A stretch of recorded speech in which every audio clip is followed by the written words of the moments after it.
שלום לכולם וברוכות הבאות לעיניים על עזה, ההתכנסות היומית שלנו שהיא חיבור של מחאה ולמידה. היום אנחנו מארחות את דוקטור לינה קאסם חסן, רופאת משפחה מטמרה ויושבת ראש רופאים לזכויות אדם. היא תדבר איתנו היום על מערכת הבריאות בעזה וההרס של מערכת הבריאות בעזה. אני מזכירה, לינה תדבר במשך 8 עד 10 דקות ואחר כך נשאיר זמן לדיון קצרצר. מי שרוצה לשאול שאלה מוזמנת לכתוב בצ'אט גם במהלך ההרצאה וגם בסוף ההרצאה, ואני אקריא את השאלות ללינה. לינה, תודה רבה שבאת הצטרפת אלינו היום.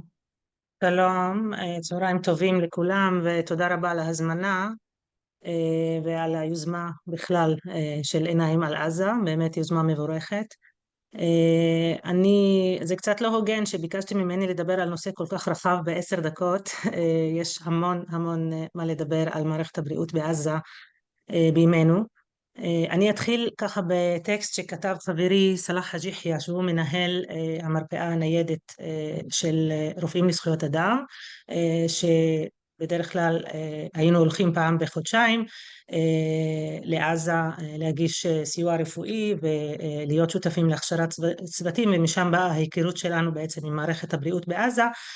ואז בעצם הכרנו, עוד לפני השביעי באוקטובר, אנחנו הכרנו מערכת בריאות שסבלה מחוסר משמעותי של צוותים רפואיים שהיו מנועים מלצאת לקבל הכשרות מחוץ לעזה, מתרופות, מציוד רפואי, וכמובן זה אי אפשר להשוות למצב כרגע.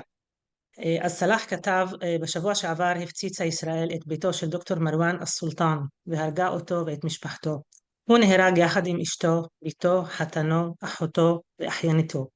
לפי הדיווחים, גופותיהם הגיעו לבית החולים מרוסקות, 17 בני אדם נהרגו באותה תקיפה. אנחנו הכרנו את דוקטור אס-סולטן, נפגשנו איתו במספר משלחות רפואיות ששלחנו לעזה. הפגישה האחרונה הייתה ביולי 2023 בבית החולים האינדונזי, המקום שהוא הקדיש את חייו להקים, לנהל ולהגן עליו. דיברתי איתו ארוכות אז, הוא היה שקט, עדין, צנוע, ממוקד כולו ברווחת המטופלים ומסור לעבודתו.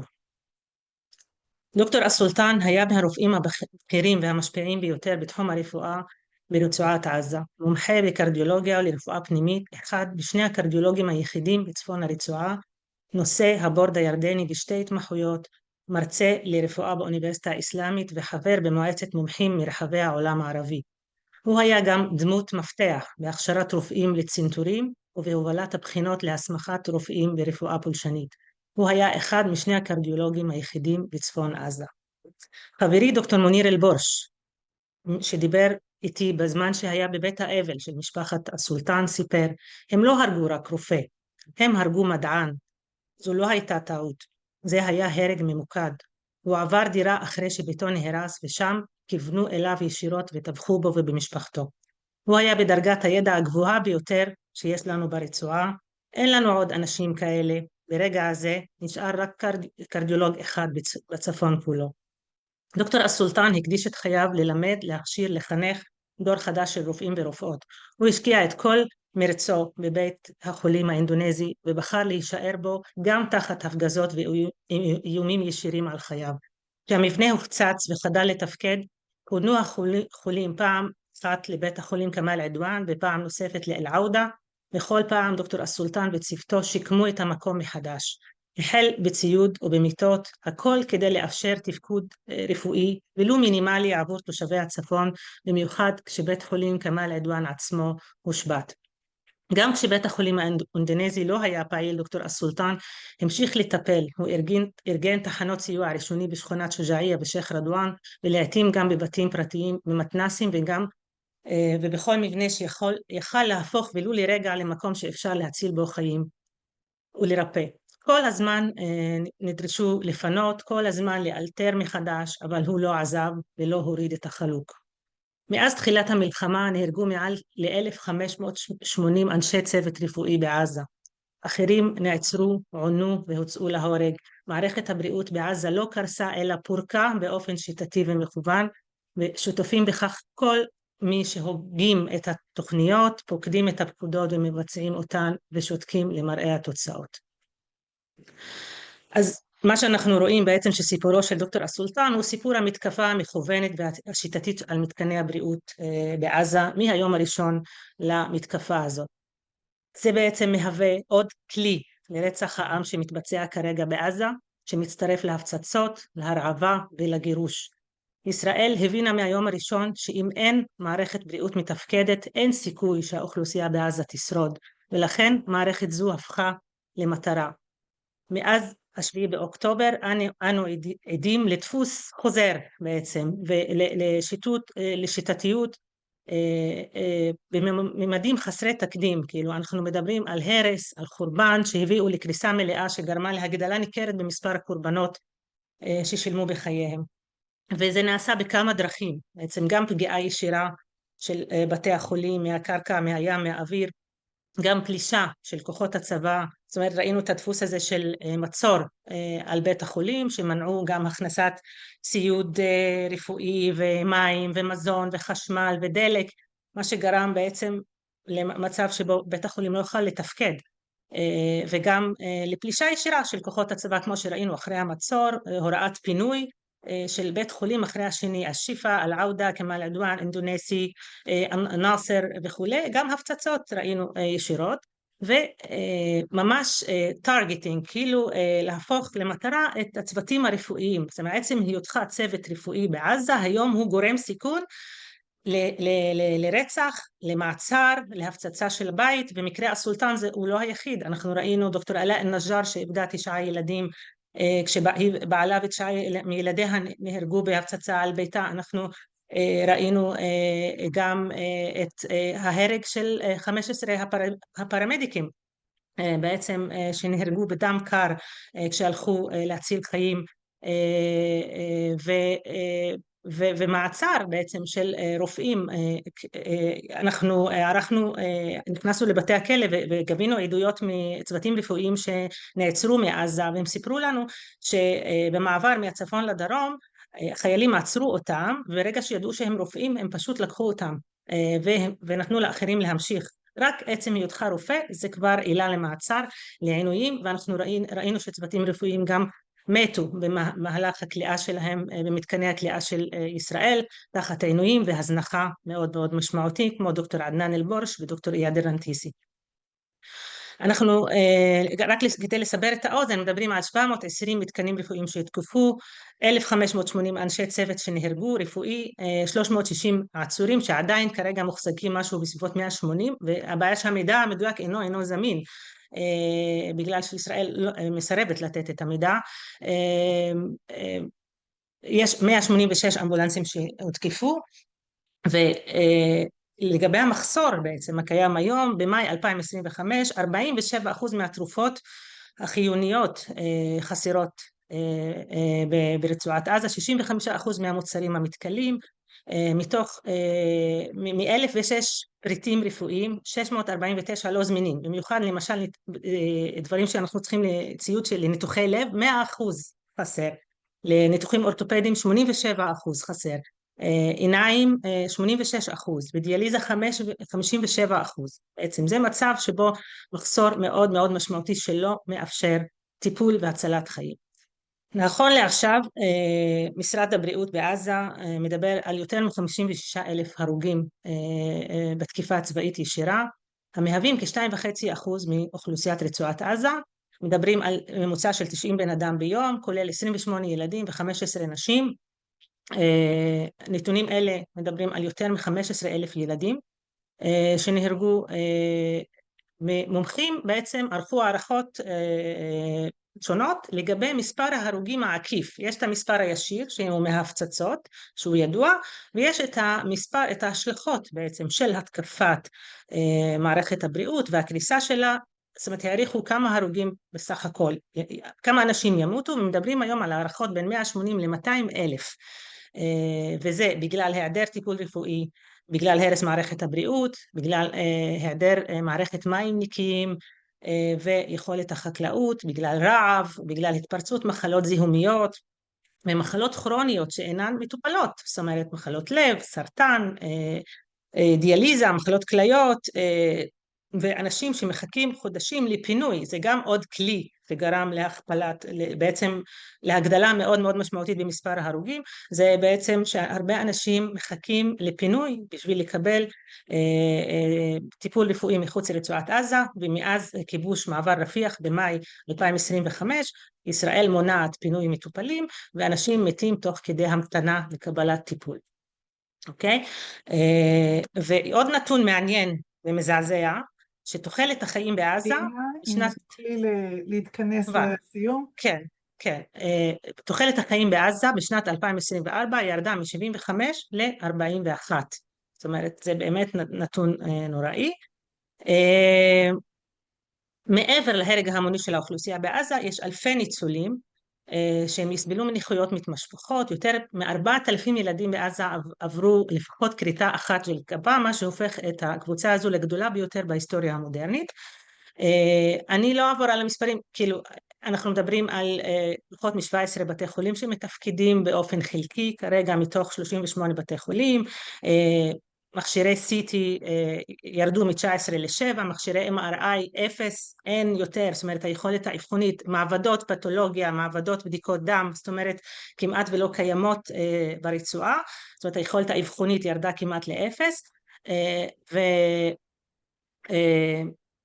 אני רוצה לציין אוכלוסייה מיוחדת בעצם שנפגעה מהמתקפה על מערכת הבריאות, שגרימת הפגיעה הגופנית והנפשית החמורה בנשים פלסטיניות בעזה לבשה צורה מגדרית מובהקת, והכל הוחמר בגלל תנאי עקירה, מצור וקריסה רפואית. נכון למאי 25 לפחות 50,000 נשים הרות נמנעו מטיפול טרום לידתי סדיר או גישה ללידה בטוחה, יותר מ-130 תינוקות נולדים מדי יום בתנאים ללא ציוד סטרילי או כוח אדם מיומן, עלייה חדה בלידות מוקדמות, זאת אומרת כל הסיבוכים המילדותיים, הפלות ומשקל לידה נמוך מיוחסים לטראומה, תת תזונה וחוסר בתרופות בסיסיות. זה משקף בעצם פגיעה שיטתית בבריאות הרבייה, נשים גם מנועות מגישה לאמצעי מניעה, וזה מונע מהם לנהל בעצם את הרבייה שלהם, וזה לא מקרי, אני רוצה להגיד שזה לא מקרי, זה תוצאה צפויה של תנאים מערכתיים ומדיניות מכוונת, ועל פי הפסיקה הבינלאומית אנחנו יודעים שדבר זה נחשב נזק גופני ונפשי חמור שנגרם לחברי קבוצה מסוימת עם השפעות לא פרופורציונליות על נשים תוך הפרה בוטה של אמנת הג'נוסייד. אוקיי, עכשיו כל זה קורה לנוכח השתיקה הרועמת של רופאים ישראלים ומערכת הבריאות בישראל שרואה מה קורה לעמיתים שלהם ברצועת עזה, שעה וחצי נסיעה מתל אביב, זאת אומרת לא רחוק. אנחנו ראינו איך כולם גינו בעצם את הפגיעה הישירה, שזה גם פשע של בית חולים סורוקה, אין ספק שזה פשע, בית חולים אמור להיות תחת הגנה מיוחדת לפי החוק הבינלאומי, ותקיפה שלו היא, אבל לשמוע את בן גביר מדבר על פשע מלחמה כאשר כל השנה וכל התקופה של המלחמה אף אחד לא דיבר בעצם על תקיפת בתי החולים והפגיעה במערכת הבריאות בעזה, גם מתוך מערכת הבריאות הישראלית כולל הרי, בדיקה נוראית, אפילו התגייסות מלאה לכל האג'נדה של המלחמה, של ההרס, של החורבן, עם התעלמות מלאה ממה שקורה במערכת הבריאות בעזה, זה דבר מקומם ומאכזב ונורא קשה להיות רופא בתוך המערכת הזאת בימינו. בעניין הזה יש לנו, באמת אולי נתחיל מהשאלה הזאת, של האם יש דרך להפעיל, שזה באמת מזעזע ומביש כל מה שאת אומרת, וגם בייחוד על הסתדרות הרפואית הישראלית, אבל אם יש דרך להפעיל לחץ על מערכת הבריאות בישראל, שכן תנקוט עמדה, או שכן תדייס בעניין מה שקורה בעזה? כמובן, תשמעי, יש לנו, אנחנו התארגנה קבוצה של צוותים רפואיים מפה לאוזן, מתנגדים למלחמה, זאת אומרת, זה הולכת וגדילה מיום ביום, אבל הקבוצה הזאת היא באמת קומץ מאוד מאוד קטן של אנשים ביחס לאלפי הרופאים שיש במערכת הבריאות, האחיות, המקצועות הפארה-רפואיים, שהציפייה מהם, מהאיגודים המקצועיים, לקום ולהגיד מילה, לגנות, זה כמובן שהיה מפעיל לחץ, באמת, כי ההיסטוריה לא תסלח לאיגודים האלה, בממד, אם נסתכל אחורה אחרי כמה שנים, איפה הייתם? כאילו, למה אתם אפשרתם לדבר הזה לעשות? לפחות לנקוט עמדה, לדבר, למחות. הקבוצה הנהדרת הזאת של הרופאים שמתנגדים למלחמה, חברים שלי, שהם כתבו מכתבים ועצומות, פנינו להרי, לא קיבלנו אף תשובה, זאת אומרת, התעלמות מלאה, ניסינו להפעיל לחץ, יש קצת לחץ תקשורתי בארץ ובחו"ל, אבל עדיין זה כלום לעומת הרוב הדומם והמגויס לגמרי לאג'נדה של המלחמה. הנה, יש פה שאלה על הערכה המאוד קשה שאת אמרת, להשוואה של התוחלת חיים בעזה לפני ואחרי. איזה גוף או מחקר עשה את המחקר הזה? את יודעת להפנות? זה מאמר שפורסם בלנסט, כרגע אין לי בדיוק את המידע, אני יכולה לשלוח את הלינק למאמר. זה מאמר שפורסם בלנסט במהלך שנת 2020, בסוף 2024. תודה רבה. יש פה עוד שאלה, איך התקשורת הישראלית מתייחסת לדברים האלה של פגיעה ברופאים, בבתי חולים? חוץ מהארץ, כאילו אנחנו רואים שאין כל כך התייחסות, זאת אומרת אין הכרה בפשעים האלה כפשעים בפני עצמם, אין חשיפה, להפך יש ניסיון לכסות את העיניים של הציבור הרפואי מהמידע הקשה הזה ולאמת אותו, כמו בכל התחומים, זה לא רק בבריאות כמובן, בבריאות אבל זה מקבל ממדים נוספים, כי יש פה עניין מוסרי, אתי, זאת אומרת, וברור של פשעים ברורים, לא צריך כל כך להוכיח שלהיכנס ולמחוץ מכשיר אולטרסאונד או אקו לב, זה לא משרת שום צורך ביטחוני, זאת אומרת, זה ברור שיש פה נקמה וניסיון פשוט לעשות רצח עם, אין לי מילה אחרת לתאר את זה, אני מצטערת. אני לא חושבת שאת זאת שצריכה להצטער. לינה, שואל פה קובי, איך בכל זאת מצליחה רלה לארגן, לסייע לחולים בעזה בתקופה זו, אם בכלל, או לסייע למערכת הבריאות, אם בכלל אתם מצליחים? כרגע לצערנו מ7 באוקטובר אנחנו מנועים מלהיכנס לעזה, אנחנו גם מנועים מלהעביר כל סיוע רפואי לצערי, אפילו הרשויות הקפיאו לנו את חשבון הבנק מהיום הראשון שרצינו באמת להעביר סיוע רפואי, אנחנו בתהליך משפטי מול בנק הפועלים, כי הוא איים אפילו לסגור לנו את החשבון, אנחנו בתהליך של חקירה מול רשם העמותות, גם בהאשמה לתמיכה בטרור, זאת אומרת באמת כאילו אנחנו מאוד משתדלים, אבל יש צמצום מאוד מאוד גדול על המרחב פעילות שלנו, כמו כל ארגוני זכויות האדם בישראל שמנסים להגיד את מה שהם חושבים, להתנגד על הפשעים האלה ועל הפגיעה המאוד מאוד קשה בזכויות אדם שיש שם. אז במה מתרכזת עיקר הפעילות שלכם בנושא עזה? אני יודעת שאתם פעילים גם בגדה, בעיקר אבל בעזה... כן, יש לנו את המרפאה הניידת בגדה המערבית כרגע, אנחנו בקשר עם העמיתים שלנו בעזה, מקבלים עדכונים, מנסים לעזור כמה שאפשר ביכולות כרגע המאוד מאוד מוגבלות שלנו, ואנחנו, יש פעילות ציבורית שאנחנו עושים, ואנחנו פועלים באדבוקסי בינלאומי, זאת אומרת אנחנו מאוד פעילים בחו"ל, בהצגת המידע, בניסיון גיוס גורמים פוליטיים מחוץ לישראל בשביל לגרום ללחץ על ישראל וארצות הברית לסיים את הפשעים האלה, וגם אנחנו פעילים בתחום אסירים, זה בעצם אחד התחומים שבהם זה מאוד מייחד אותנו גם כארגון בריאות, שאנחנו יכולים להיכנס, לראות אסירים